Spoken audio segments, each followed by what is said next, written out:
Supervive is a neon apocalyptic hero battle royale. But what exactly is a neon apocalyptic hero battle royale? And after playing several hours, I think I'm qualified to answer that. Also, at the end of this video, I'm going to be revealing how I'm going to give away keys, okay? Because I have a bunch of keys to this game that I don't need, and I would love for you guys to play with me or to play with your friends. So at the end of this video, and I'm gonna mark it in the timestamps because I'm not gonna bait you into watching the entire video, but at the end of this video, I am going to reveal how I'm going to give away keys. It's very easy. All I want you to do is go ahead, skip to that timestamp if you want to now, and figure out how to get keys for yourself for either to play with me or to play with your friends on your own time. The playtest has been going on for a few days now, and I play pretty much every time that it's open to get a feel for the game, but to also get better, because let me tell you, practice doesn't always make perfect. I seem to practice and practice and practice in this game and not get any better. Either that or everyone else is just so much better than me that it's mind-boggling. With that said, let's take a preview of Supervive and give an idea of what the game is and how I feel about it thus far. I got invited to the playtest literally when it started, and I was super excited to jump into it because I've been looking for a game kind of like League of Legends or kind of like a Battle Royale, but I'm not good at Fortnite, so I don't enjoy playing Fortnite. This gave me the best of both worlds. It kind of gives you the League of Legends vibe and Fortnite vibe, since you're going to be looting chests and grabbing things that are going to make you more powerful as you go through the game. You're going to get things like weapons, helmets, boots, and different power-ups that are going to give you the upper hand against your enemies. There are different modes. There is squads, there are duos, and there is ranked mode as well. I dabbled in a little bit of the ranked mode a couple days into the playtest. I didn't do that at first. I don't think it was released actually for the initial few days of the playtest, but obviously it's better with friends. If you have a person that plays with you and you have a squad of 5, that's awesome. I don't have that luxury because I have no friends. Either way, I played by myself and I still had a great time. There are several different hunters to choose from. Now, I'm not going to say there's a billion, right? This isn't League of Legends and this game still is in development. So do not be disappointed by the small number of hunters that you see here right now. I'm assuming that they're going to have more in the future. But these are the hunters that are currently available. You're going to see things like support, you're going to see things like tank, and you're going to see damage doers, just like you would expect in a game like this. So the idea is you're going to launch into the battleground, right? That just like you would Fortnite. Once you get down there, whether you're in your duo group or your squad, which I preferred doing duos. I think it was easier for me because I didn't have a squad, so I preferred to do the duos. But once you get in there, the goal is simple. Kill these enemies that you see kind of all around. You're going to see them on the mini-map too. It tells you with these little purple dots. Your goal is to loot as many things as you possibly can before running into an enemy. That's the goal. You want to loot as much as you can before you run into an enemy. The reason being is because they're probably going to be doing the same thing, and they probably know where to land. I still cannot figure out where to land to make the most of the stuff that's around, so I always have the lower hand instead of the upper hand because I never know the right spots to land to get good gear or to get good power-ups to use. With that said, once you build and you get some gear and you get some of these different power-ups that are available, you're gonna want to find people because the idea is to be the last squad standing, just like in Fortnite or any kind of battle royale. You want to be the last group standing, whether that's your duo or whether that's your squad. You want to be number one. Fights are pretty fun. I'm not gonna lie to you. When you have somebody running towards you, because you can see them on your screen when they're coming towards you, there's like a little ping. Or if you capture these different base camps, it actually says like an enemy's been spotted in your base camp, and you know where to go. If you know, well, if you remember where you got this base camp, or if you've got several, then it's a little more difficult. But if you go to that base camp, you now know that there's an enemy there for you to kill, and if their whole team is there, now you have the upper hand on them. You have the jump on them. You take them down, and it's one less team you got to worry about. Overall,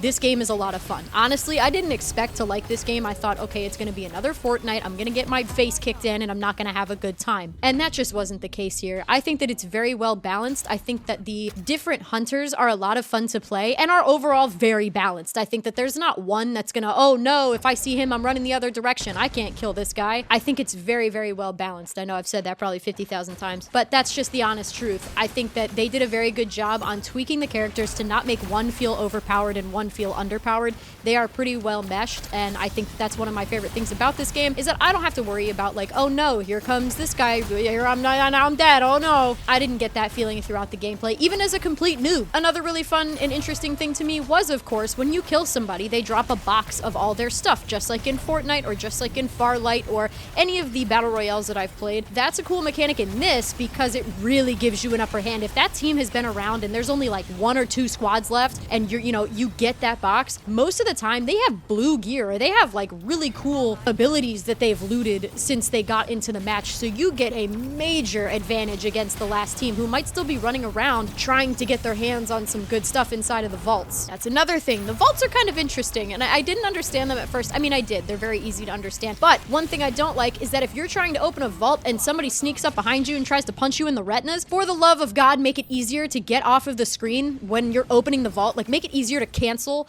opening the vault, because the amount of times that I got punched in the back of the head because I was trying to get these different power-ups inside the vault and somebody snuck up on my left, no, that was traumatic. I think that's one thing that does need to be fixed a little bit.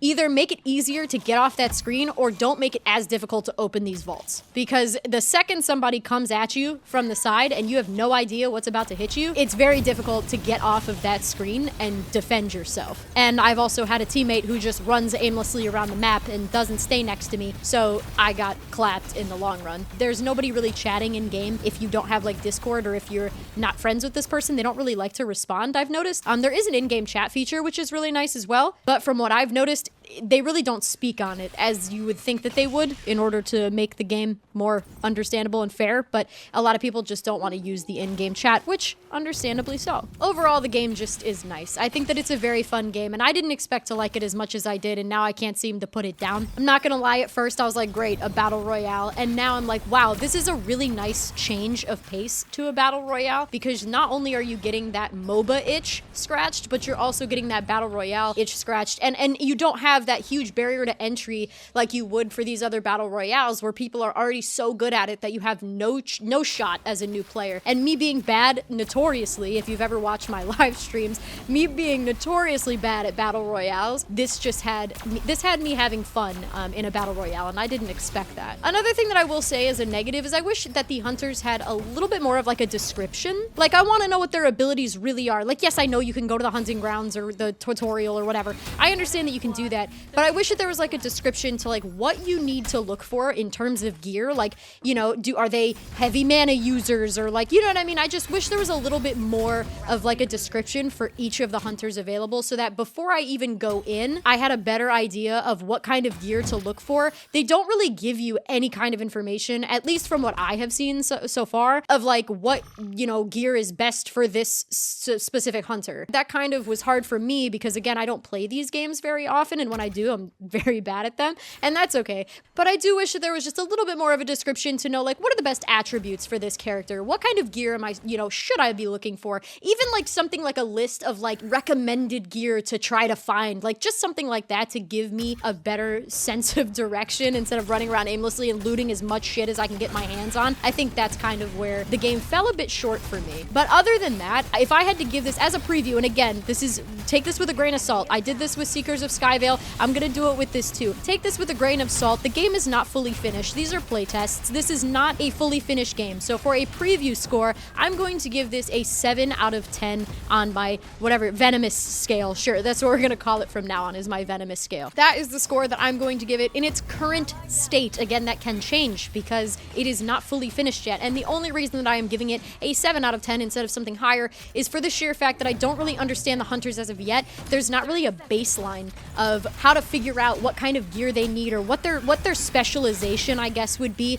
You're just kind of running around and looting stuff and hoping that it's an upgrade. Yes, they do give you an idea of what's an upgrade. It'll have a plus on it, which is great. But I think that, there should be maybe a rundown of a list of like recommended items, or maybe a list of all of the items in game so you can see these are all the items. This is what I want for my character. Hopefully I get this, or, so you know what to look for, even if it's just like icons with a little description so that when you see them, oh, this is what I was looking for. I think that would help majority of people like me who are kind of just trying to get into this game and also trying to get into this genre of game, because it is a clash of two worlds in one. So I definitely think the description could be a little bit better on that, in that aspect, in that caliber. But other than that, the game is very cohesive. It's a lot of fun. If you haven't gotten in on the playtest yet, I will leave the link to the playtest sign up below. I also do happen to have keys to this game. So if you would like a key, make sure to subscribe, make sure to follow me on Twitter, and if you follow me on Twitter, send me a message. You don't have to do anything crazy. I'm not asking you to like share my stuff, none of that. If you want a key to this game, please just follow me on Twitter and send me a message, and I will give you a key to this game. Also, because I want friends to play with. So if you get a key, you can play with me. I don't have friends. Come play with me on Supervive. But that's going to do it for this video. As always, if you like the video, then like the video. And if you like my content in general, then please subscribe to my channel because it means the absolute world to me. And I will see you in the next one. Bye!